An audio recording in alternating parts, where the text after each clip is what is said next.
प्रेम से बोलिए श्री सिया राम भगवान की जय। श्रोता वक्ता की जय। जय जय श्री सीताराम।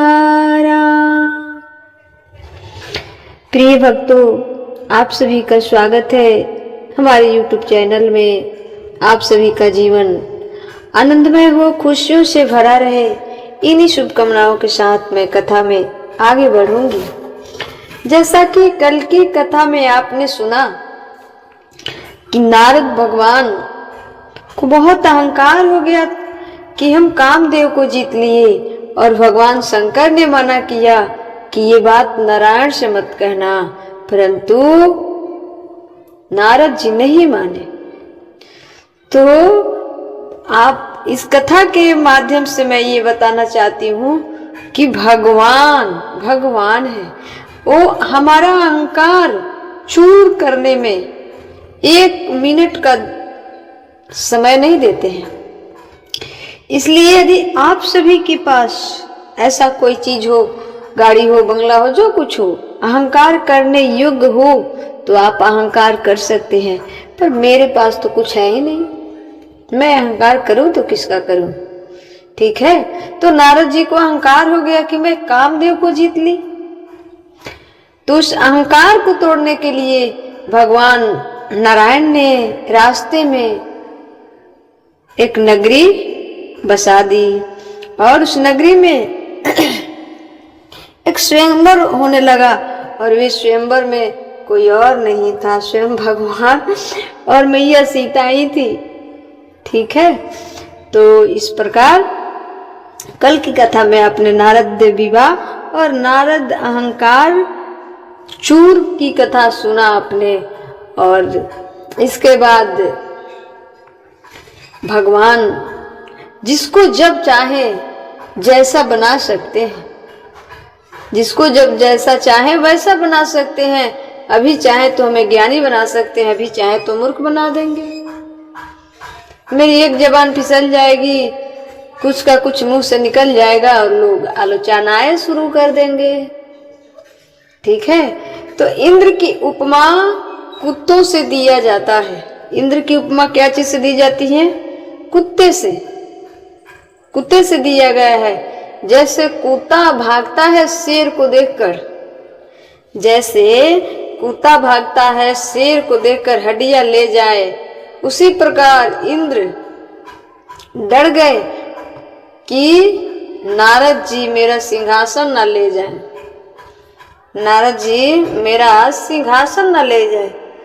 सूखा हाड़ ले भागे सटे स्वान, निरखी मृगिरा छीन लई जनी जड़, तिमि सुरपति ही न लाज। यहाँ से देखिएगा, कुत्ता हड्डी चबाता है ना, तो उसे लगता है कि इस हड्डी से रस निकल रहा है। उसका चबाते चबाते मसूड़े छिल जाते हैं, तो कुत्ते को लगता है कि हड्डी से खून निकल रहा है और चाट रहा है। हड्डी से खून नहीं निकलता उसके मुंह से, पर उसे लगता कि हड्डी से निकल रहा है। बेवकूफ है ना पूरा। इसलिए तो कुत्ता कहते हैं, उसी तरह हमारी है। हम लोग भी वैसा ही है। हम लोग को भी लगता है संसार में बड़ा सुख है, संसार में बड़ा सुख है, भोगों में बड़ा सुख है। ये गाड़ी, ये बंगला, ये धन, ये संपत्ति, ये रिश्ते, ये नाते, सब में बड़ा सुख है। संसार में कुल मिलाकर बड़ा सुख है, हमें ऐसा लगता है। परंतु जैसे कुत्ते को लगता है कि हड्डी से खून निकल रहा है, जबकि खून निकल कहाँ से रहा है? कुत्ते के मुंह से, और खूब चूसता है। उसी प्रकार हम लोग हैं, हमारी भी आदत है। संसार में बड़ा सुख है, बड़ा सुख है, भोगों में बड़ा सुख है। अरे भैया, एक शराबी बोला कि शराब में बड़ा सुख है। शराबी को शराब में बड़ा सुख मिलता है ना, गंजेड़ी को गंजे पीने में बड़ा सुख मिलता है, बिजनेसमैन को पैसे कमाने में बड़ा सुख मिलता है। यही तो संसार की सुख है।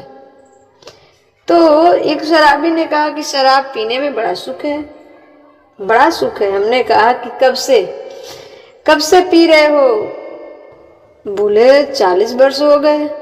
हमने कहा 40 साल पहले आपके शरीर में जितनी ताकत थी अब बची? बोले नहीं। हमने कहा 40 साल में आपके अंदर जितनी ताकत थी, शराब ने आपकी सारी ताकत छीन ली।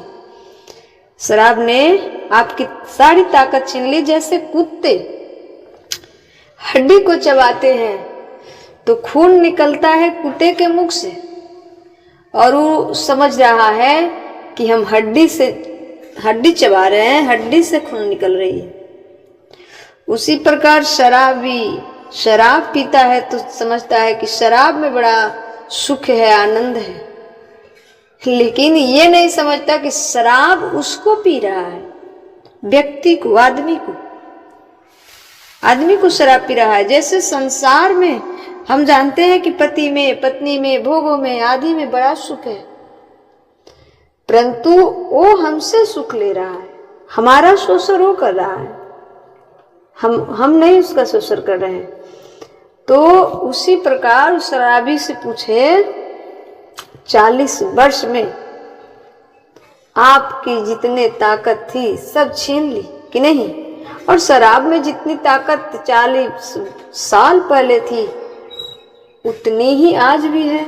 शराब में परिवर्तन नहीं हुआ, शराब में परिवर्तन नहीं हुआ, शराब को पीने वाले में परिवर्तन हो गया। शराब में परिवर्तन होता है क्या? शराब में परिवर्तन होता है? नहीं होता है, लेकिन पीने वालों में परिवर्तन हो जाता है। कभी सुनिएगा फेफड़ा खत्म है, कभी सुनिएगा किडनी खत्म है, कभी सुनिएगा ये खत्म है, वो खत्म है, चला नहीं जा रहा है, तो ये हो गया। देखिए ना, अब यहाँ आप सभी कहेंगे कि संत श्री प्रेमानंद जी महाराज के भी दोनों किडनियां फेल है, परंतु वो तो चल रहे हैं। उनकी दिनचर्या सुनिए ना, 2 बजे रात को चलते हैं, जगते हैं, 2-2 घंटा, 2.5 घंटा प्रवचन करते हैं। क्या किसी शराबी का 2 किडनियां फेल हो तो कर सकता है क्या? नहीं कर सकता है, क्योंकि शराब उसके शरीर की जो शक्ति है, जो ताकत है, उसे छीन लेती है, बीमारी किसी को हो सकती है, लेकिन पीने वाले में, शराबी में, गंजेड़ी में, ये संसारिक लोग में और संतों में अंतर होता है। संत के शरीर और मन, आत्मा कमजोर नहीं होती, ठीक है? तो 40 साल में शराब में परिवर्तन नहीं हुआ, लेकिन पीने वाले में परिवर्तन हो गया। शराब का कुछ नहीं बिगड़ा, शराब को पीने वाले बिगड़ गए, शराब को पीने वाले बिगड़ गए। कितनी पीढ़ियां बिगड़ गई, ये कुत्ते की तरह हालत है कि नहीं? उसी प्रकार आनंद शराब में नहीं, तेरा अपना ही आनंद निकल रहा है। इसलिए भगवान के शरण में रहो और भगवान के चरणों की शराब पियो ना। वो शराब जब पियोगे ना, ये तो शराब रात में पियोगे और सुबह दिन में नशा उतर जाएगी। ये जो मंदिरा है ना, ये पीने से रात को पियोगे, दिन में उतर जाएगी, परंतु जब भगवान के चरणों के नशा हो जाएगी, वो नशा चढ़ जाएगी, वो जब शराब पी लोगे तो वो उतरने वाली नहीं है। जन्मों जन्मांतर आनंद ही आनंद है, आनंद में मग्न रहोगे। इसलिए पीना ही है तो पीने की आदत लगाओ। कथा रस, कथा रस भगवान की कथाओं को पियो। कथाओं को जब पीने लग जाओगे, पीते पीते पीते आपका शरीर भी पुष्ट हो जाएगा और आपका आत्मा, आपका मन भी पवित्र हो जाएगा। और वही पवित्र मन आत्मा भगवान